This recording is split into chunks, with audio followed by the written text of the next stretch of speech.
Praise God. അപ്പോസ്തലിക ചിന്തയിലേക്ക് എല്ലാവർക്കും സ്വാഗതം.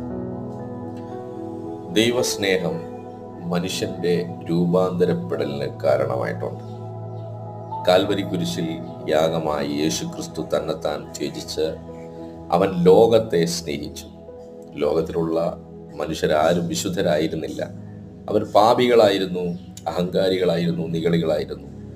എന്നിട്ടും യേശു തൻ്റെ തേജസ് വെടിഞ്ഞ് മനുഷ്യനോളം ചെറുതായി ഭൂമിയിൽ വന്ന് അവൻ്റെ മേൽ വന്ന സകല പാപത്തിൻ്റെ ഭാരവും ചുമന്ന് നമുക്ക് വേണ്ടി തന്നെത്താൻ ത്യജിച്ച് നമുക്ക് വേണ്ടി യാഗമായി. ആ സ്നേഹമാണ് മാനവരാശിയെ മുഴുവനായും രൂപാന്തരപ്പെടുത്തുന്ന മർമ്മം. ഈ സ്നേഹത്തെ നീ സ്വീകരിക്കുന്നുവെങ്കിൽ നീ നല്ലൊരു മനുഷ്യനായി യേശുവിൻ്റെ തലയോളം വളരും.